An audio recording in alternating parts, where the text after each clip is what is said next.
Olá, meus queridos, tudo bem? Como é que vocês estão? Espero que firmes e fortes no estudo, na perseverança. Meus queridos, no nosso encontro de hoje, dividido em 3 partes, nós vamos estudar sobre a lei do SINASE, ok? Essa é uma lei que, num primeiro momento, ela vem para regulamentar algumas disposições do Estatuto da Criança e do Adolescente, tá, pessoal? Especialmente a parte do Estatuto da Criança e do Adolescente, que trata dos atos infracionais e das medidas socioeducativas. Portanto, antes que você inicie o estudo já das disposições concernentes à criança e ao adolescente, o que eu recomendo para vocês? Estudem primeiro o ECA, pelo menos na parte criminal, aquela parte de medidas protetivas e principalmente medidas socioeducativas, para que depois você assista a essa aula de hoje do SINASE, ok? Por quê? Porque ela nada mais faz do que regulamenta as disposições concernentes aos atos infracionais, ok? Então, só para a gente relembrar um pouquinho do estudo daquilo que está disposto no ECA, o que nós temos que nos lembrar? Que adolescente, criança, praticam ato infracional análogo à infração penal ou análogo a crime. Então, veja, todas as disposições com relação aos crimes que estão dispostas no Código Penal, na Lei Penal Especial, exemplo, Lei de Drogas, ok? Estatuto do Desarmamento.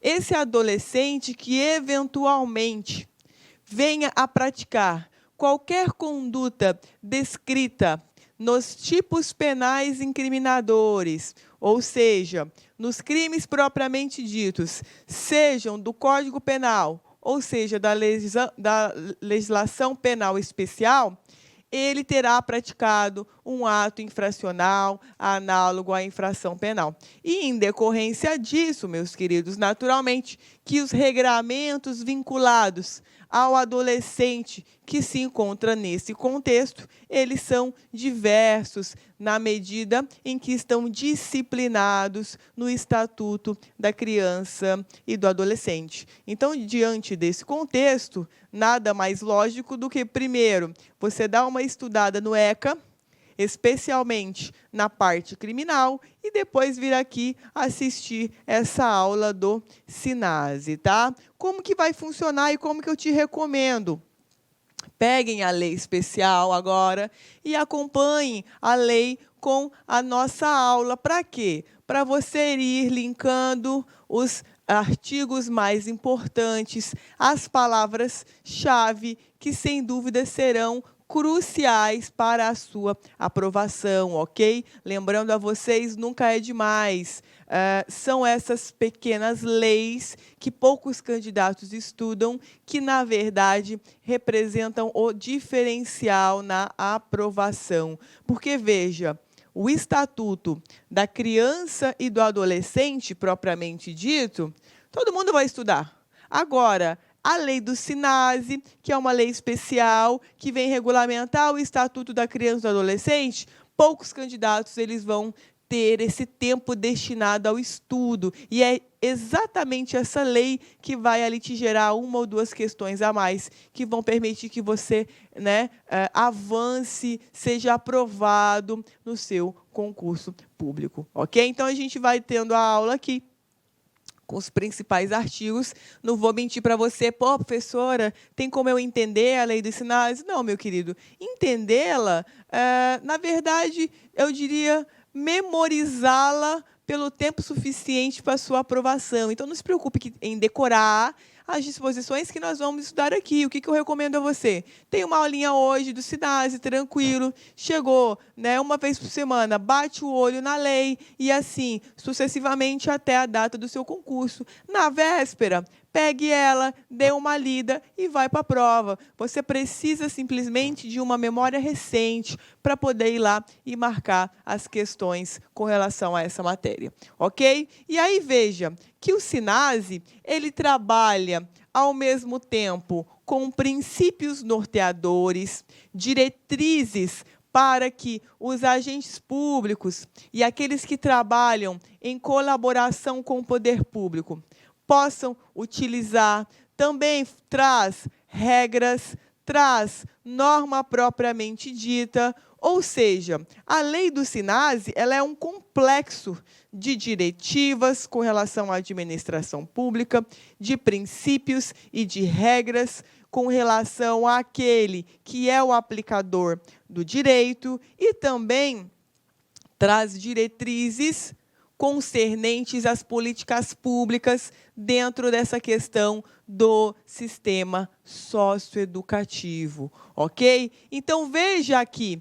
nós temos disposições e ele trabalha estabelecendo essas diretrizes não apenas para o município, no qual, por exemplo, o estabelecimento destinado à tratativa do adolescente em conflito com a lei está localizado, mas também o Distrito Federal e também os estados. Então, portanto, nós poderíamos conceituar o SINASE como sendo um conjunto de princípios, regras e critérios que envolvem a execução, primeiro detalhe, de medidas socioeducativas. Veja, não são medidas protetivas. Quem deu uma lida no Estatuto da Criança e do Adolescente já sabe do que é que nós estamos tratando. Por isso, a importância de você estudar o ECA antes de vir para cá e estudar comigo a lei do SINASE. Então, veja, medidas socioeducativas, protetivas não, incluindo-se nele por adesão os sistemas estaduais, distritais e municipais, bem como todos os planos, políticas e programas específicos de atendimento ao adolescente em conflito com a lei, ou seja, aquele adolescente, pessoal, que pratica ato infracional.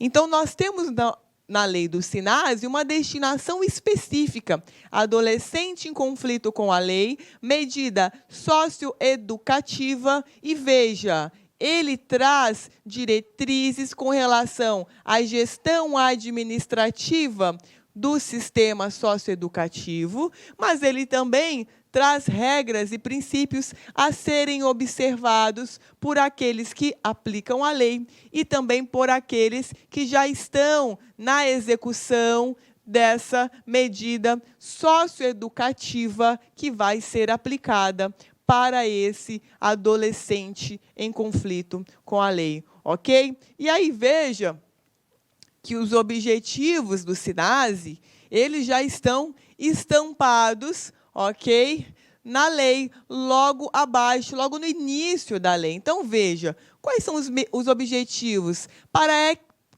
Por que é que nós temos essas medidas socioeducativas? Primeira, que sempre cai em prova, responsabilização do adolescente quanto às consequências lesivas do ato infracional, sempre que possível, incentivando a sua reparação. Perfeito. O adolescente praticou um ato infracional análogo à infração penal, ainda que nos termos daquilo que o ECA estabelece, ele deve sim sofrer uma medida, ainda que mais branda, de sanção, uma responsabilização pela prática desse ato infracional. Agora, além disso, além de considerar como sendo uma responsabilização, também é necessário que essa medida socioeducativa, ela trabalhe no sentido de integrar o adolescente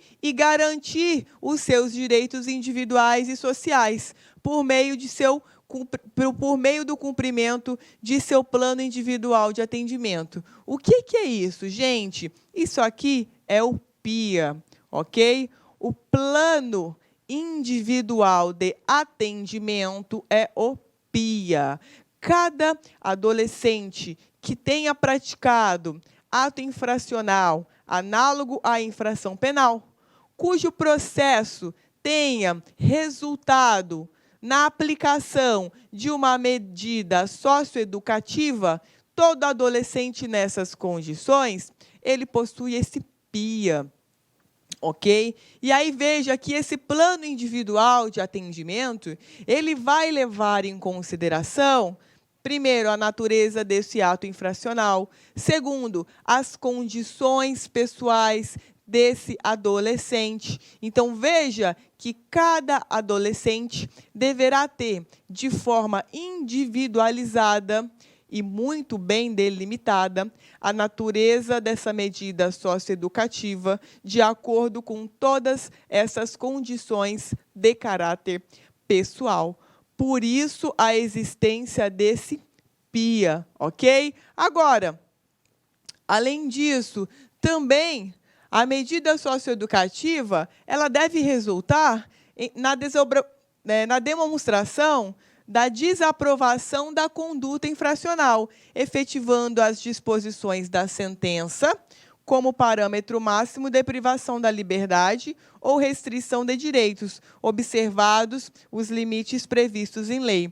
Então, veja, para você que já deu uma lida no ECA, você deve se recordar que lá nós temos, dentro das medidas socioeducativas, vários tipos de medidas, sendo uma escala de gradação. Então, nós temos uma medida socioeducativa máxima, que seria a internação, mas nós temos outras. Temos a semiliberdade, temos algumas medidas restritivas. Então, quando a medida socioeducativa ela vai ser aplicada por meio de uma sentença normal, regida pelo procedimento que é trazido no Estatuto da Criança e do Adolescente, no momento dessa fixação, ela deve levar em conta, o magistrado deve levar em conta esses 3 aspectos principais. Primeiro, a responsabilização do adolescente. Segundo, essa responsabilização deve levar em consideração a pessoa do adolescente, a natureza da infração, do ato infracional praticado, bem como as circunstâncias nas quais esse ato infracional ele foi praticado, e, além disso, também deve haver uma efetivação. E veja, utilizando as disposições de sentença, o parâmetro máximo de privação de liberdade, que foi a medida máxima que eu acabei de dizer a vocês, que é a internação, ou penas, medidas socioeducativas restritivas de direitos, tá? Então, veja aqui, quando nós pensamos em medida socioeducativa, não é simplesmente a retribuição por aquele ato infracional, análogo à infração penal que o adolescente praticou. Todos esses fatores, eles devem ser devidamente considerados pelo juiz no momento em que ele for prolatar essa sentença. Tudo bem? E aí, meus queridos, a própria lei, ela traz para nós alguns conceitos muito importantes para que você, no curso da leitura dessa lei especial,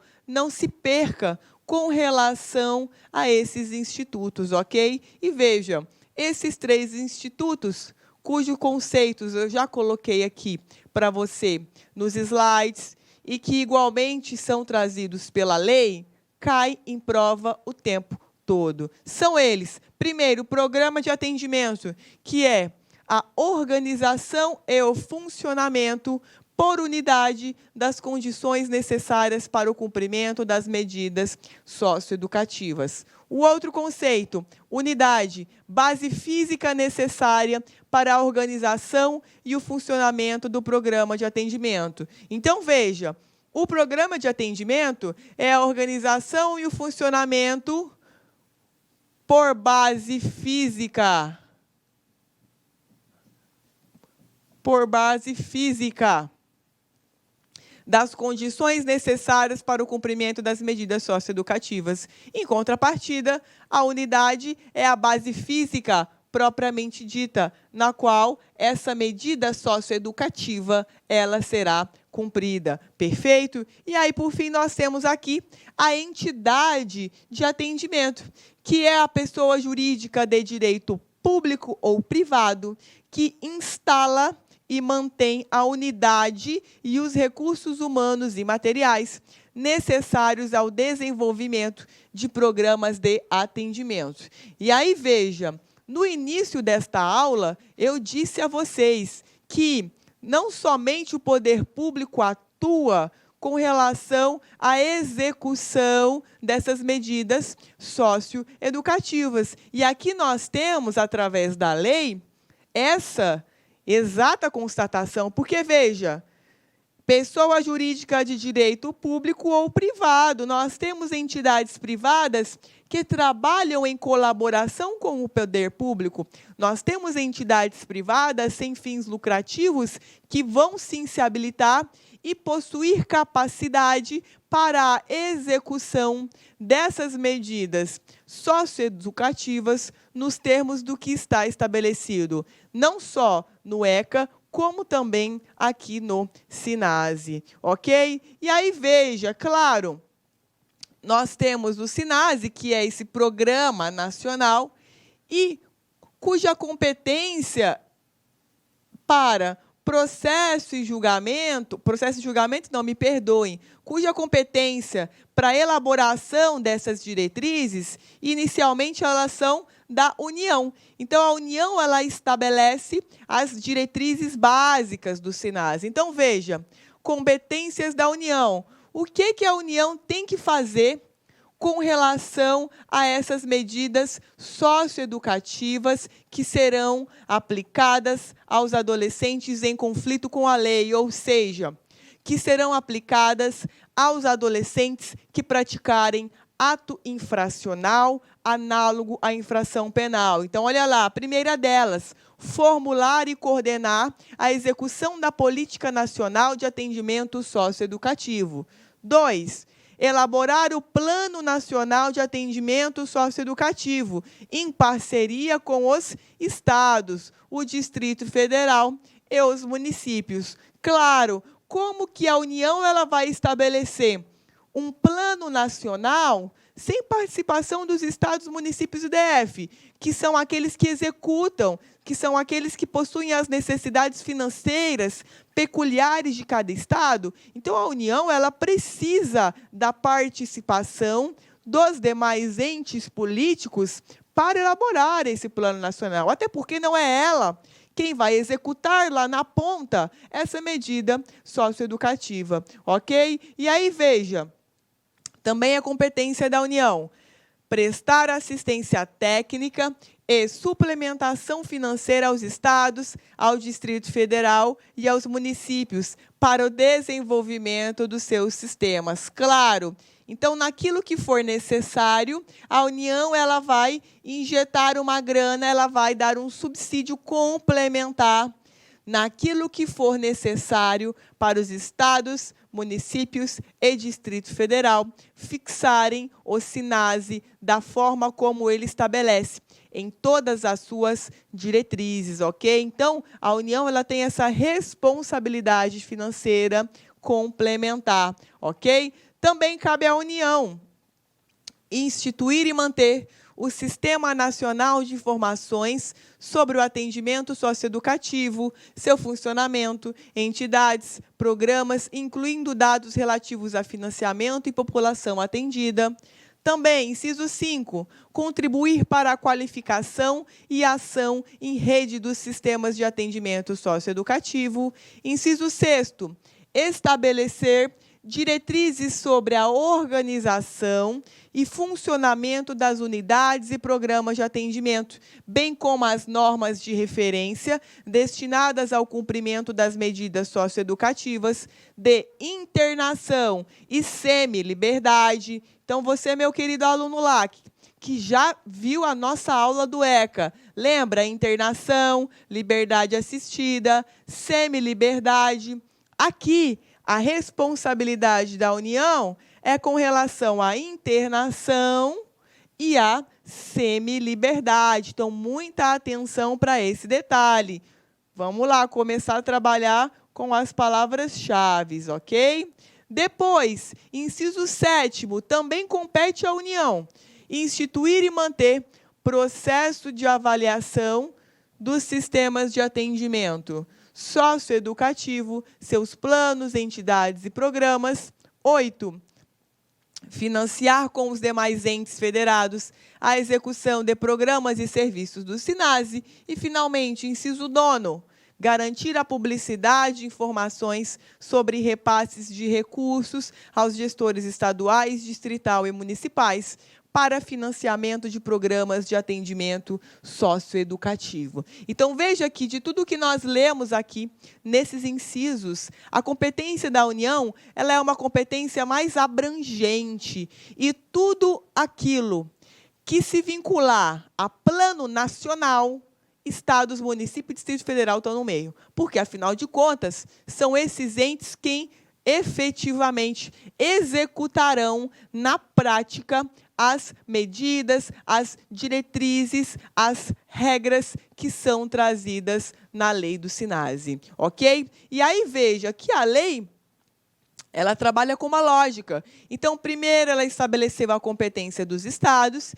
e depois ela vem estabelecendo primeiro ela estabeleceu a competência da União e depois ela vem estabelecendo a competência dos estados, que também você, meu querido aluno, infelizmente vai ter que memorizar para a véspera da prova. Por quê? Porque o examinador ele inverte as competências do estado com a da União, ok? Então, olha lá, são competências dos estados.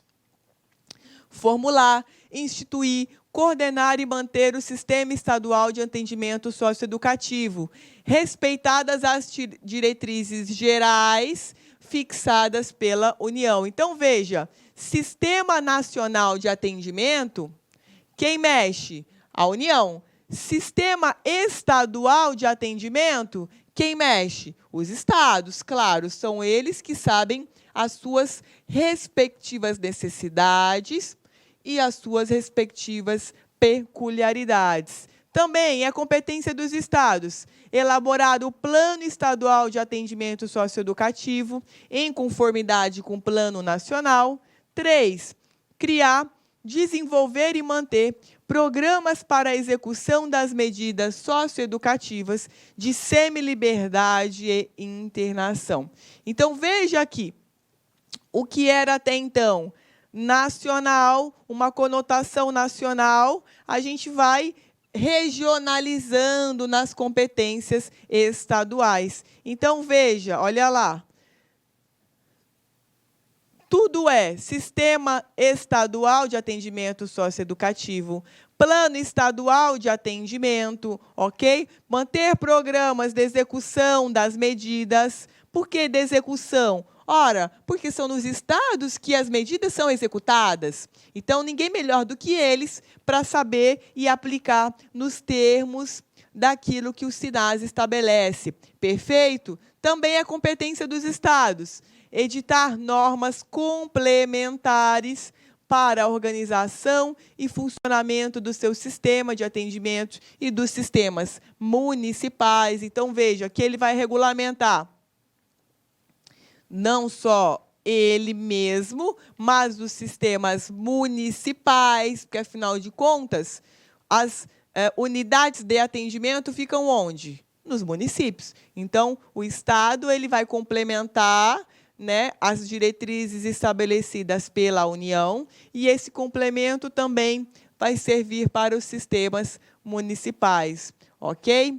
Também é competência dos estados estabelecer com os municípios formas de colaboração para o atendimento socioeducativo em meio aberto, ok? Também prestar assessoria técnica e suplementação financeira, grana, para os municípios, para a oferta regular de programa de meio aberto. Então, veja que aqui, quem vai subsidiar o meio aberto, são os estados e não a União. A União ela é mais subsidiária ainda. Ela vai dar um subsídio, geralmente, para os estados, e aí esses estados, naquilo que for necessário, vai repassando para os municípios, ok?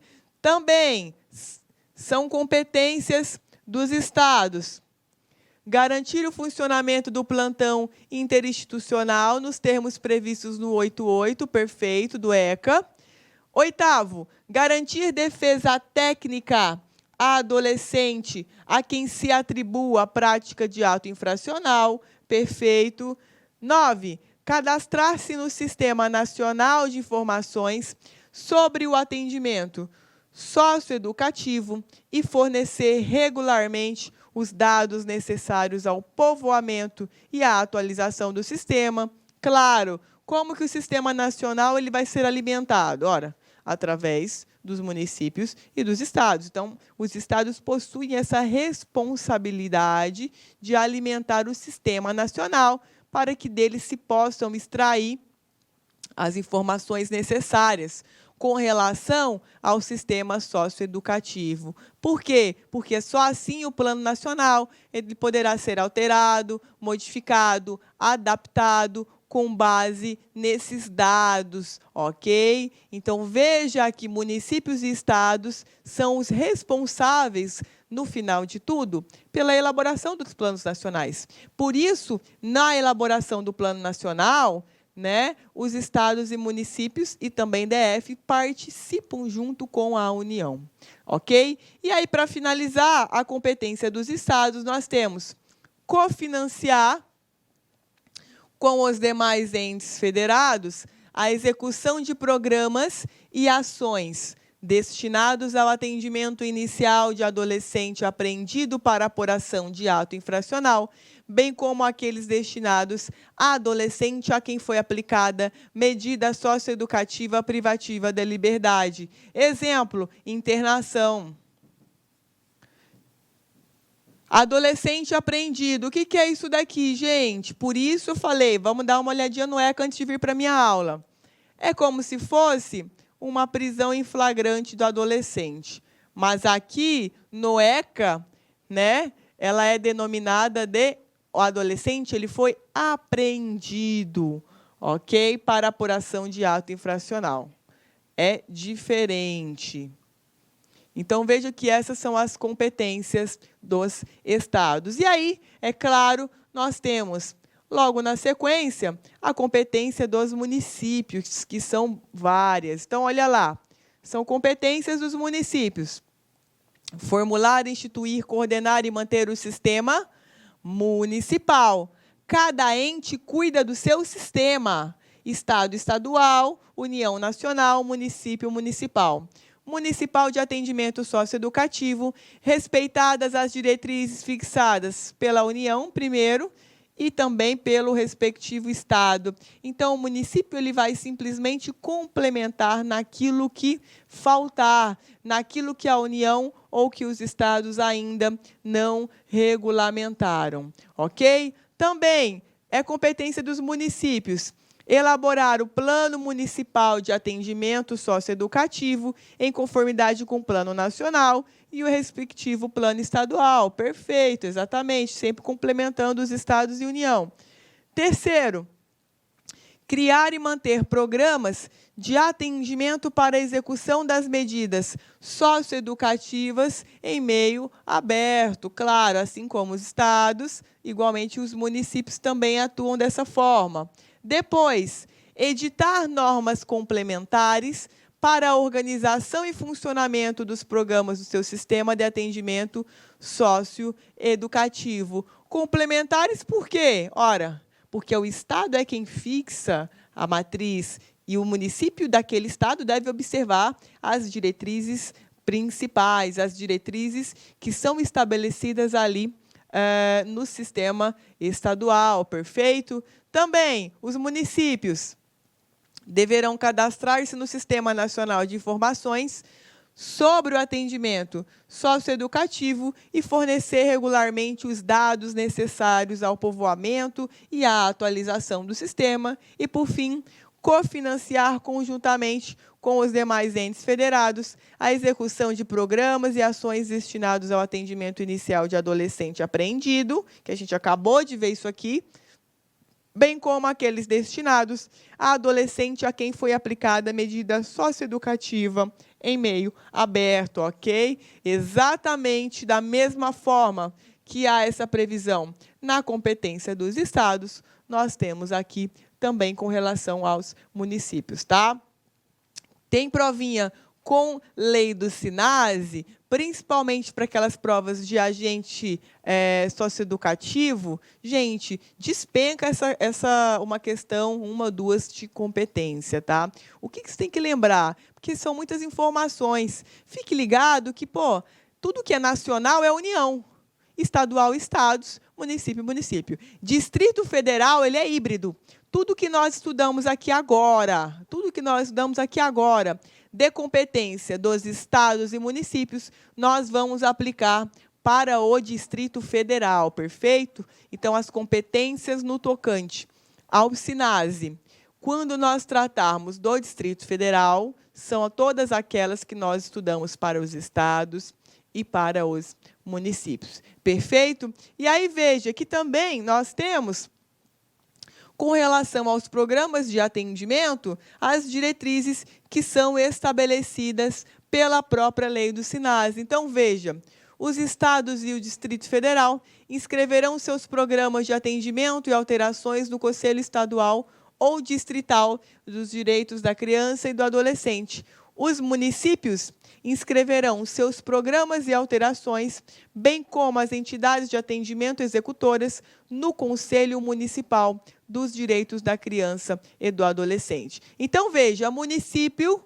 Conselho Municipal, perfeito? Estados, Distrito Federal, Conselho Estadual ou Distrital. Então, são nesses conselhos que nós vamos trabalhar com os programas de atendimento. Tudo bem, meus queridos? E aí, veja, para quase finalizar essa parte da aula, mas não menos importante, aqui tem um 6, mas na verdade é um 7, me perdoem. Veja que o artigo 13, ele vem tratando para nós da prestação de serviços à comunidade ou da liberdade assistida. Então, veja, é uma medida socioeducativa, e aí a lei do SINASE, ela vem esmiuçar sobre ela, prestação de serviços à comunidade ou liberdade assistida. Então, veja, qual é a finalidade? Como é que essa liberdade assistida, para que seja aplicada, para que seja executada, ela deverá observar. Então, veja, qual é o passo a passo? Primeiro, selecionar e credenciar orientadores, designando-os caso a caso para acompanhar e avaliar o cumprimento da medida, ou seja, cada adolescente ele vai ter um orientador que vai acompanhar a rotina da execução, do cumprimento dessa medida socioeducativa. 2, receber o adolescente e seus pais ou responsável e orientá-los sobre a finalidade da medida e a organização e funcionamento do programa, claro. O adolescente ele não vai chegar lá sozinho para cumprir, tá? Ele deve ser acompanhado dos pais ou do responsável, oportunidade na qual ele será cientificado dos termos da execução dessa medida de liberdade assistida ou prestação de serviços à comunidade. Terceiro, o adolescente ele é encaminhado para um orientador devidamente credenciado. Veja, já caiu em prova orientador nomeado, orientador do juízo, orientador credenciado. Todos os orientadores do sistema socioeducativo, eles passam por um curso de aptidão técnica, eles são treinados para isso. Então, não é qualquer pessoa que pode acompanhar acompanhar a execução dessa medida socioeducativa. Perfeito? Também, supervisionar o desenvolvimento da medida e, ao final, avaliar com o orientador a evolução do cumprimento da medida e, se necessário, propor à autoridade judiciária sua substituição, suspensão ou extinção. Claro, nós temos análises periódicas da execução dessa medida socioeducativa de liberdade assistida ou de prestação de serviços à comunidade, ok? E aí, veja, no artigo 13, nós temos, portanto, aqui a liberdade assistida, regulamentada, ou a prestação de serviços à comunidade, e logo em seguida, nós temos, nas disposições do artigo 15, os programas de privação de liberdade, ok? Não podemos dizer que é pena. Aqui nós não temos pena, nós temos medida socioeducativa, ok? Então, vejam, para que nós apliquemos essa medida privativa da liberdade, o que é que deverá ser observado? Inciso 1º, a comprovação da existência de estabelecimento educacional com instalações adequadas e em conformidade com as normas de referência. Perfeito.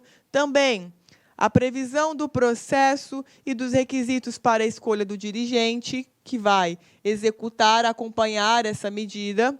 Também a apresentação das atividades de natureza coletiva. Na sequência, a definição das estratégias para a gestão de conflitos, vedada a previsão de isolamento cautelar, exceto nos casos previstos no parágrafo 2º do artigo 49. Aqui, pessoal, é um adolescente que recebeu uma medida socioeducativa de restrição da liberdade, mas, meu Deus, é caótico esse adolescente, não tem o que ser feito com ele. Aí, excepcionalmente, nós vamos aplicar esse isolamento aqui. Mas, gente, isso aqui é a exceção da exceção da exceção. Ao máximo, ok? O Estatuto da Criança e do Adolescente, ele veda esse tipo de isolamento. Então, veja que o SINAS estabelece até o que é que vai poder ser utilizado de ferramenta acaso haja algum transtorno no cumprimento dessa medida de privação da liberdade. Por isso que ele já deve, o dirigente, pré-estabelecer os mecanismos para a eventual solução de conflitos, ok? Então, nós dizemos estratégias para a gestão de conflitos. Como é que esse conflito ele vai ser gerido pelo dirigente? Então, tudo isso deve ser levado em conta no momento de se estabelecer a unidade para o cumprimento dessa medida socioeducativa que acarretará restrição da liberdade, ok? E aí, veja, também deverá haver a previsão de regime disciplinar nos termos do artigo 72. Agora, gente, o que é importante que você saiba? Essa observação aqui. Eu não posso ter edificação de unidade socioeducativa em espaços perto, próximos, integrados de estabelecimento penal. Estabelecimento penal deve ficar longe de unidade de cumprimento de medida socioeducativa, ok? Veja, espaço contíguo, anexo ou de qualquer forma integrado a um presídio, a um estabelecimento prisional. Nada disso, não pode ficar perto, tá? Isso é questão muito comum em prova. Perfeito, pessoal? E aí, dentro desse contexto aqui, a gente tem também que a direção da unidade de atendimento, né, para a medida socioeducativa, tem que adotar excepcionalmente, medidas para a proteção do interno em caso de risco à sua integridade física, à sua vida ou à de outrem, comunicando de imediato seu defensor e o Ministério Público. Claro, muitas vezes os adolescentes em conflito com a lei, em razão de histórico, em razão de terem praticado já vários atos infracionais. Nós temos, às vezes, dentro das unidades de aplicação de medida socioeducativa restritiva de direitos, adolescentes que já praticaram ato infracional análogo a homicídio, análogo a estupro. Então, veja, muitas vezes isso gera transtornos para o cumprimento dessas medidas. E aí, nesses casos muito específicos,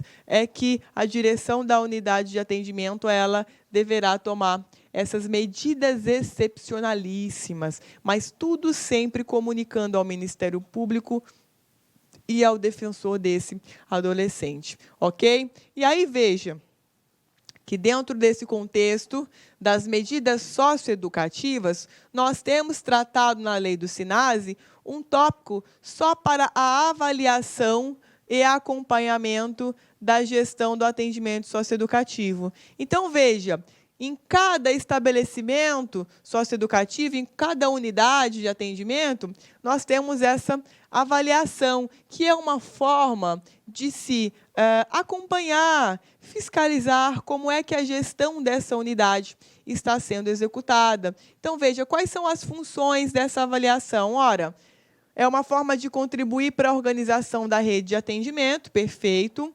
Também é uma forma de assegurar conhecimento rigoroso sobre as ações do atendimento socioeducativo e seus resultados, promover a melhora da qualidade da gestão e do atendimento socioeducativo e disponibilizar informações sobre o atendimento socioeducativo. Em pouquíssimas palavras, é uma forma de se fiscalizar se essa unidade de atendimento socioeducativo, se ela está acompanhando devidamente as disposições que são trazidas no SINASE. É uma forma de fiscalizar, né? Então, a lei ela trouxe essa avaliação e acompanhamento como forma de direcionar, fiscalizar e orientar aquela pessoa que quer acompanhar como é que tem sido feita, como é que têm sido executadas as ações com relação ao cumprimento dessas medidas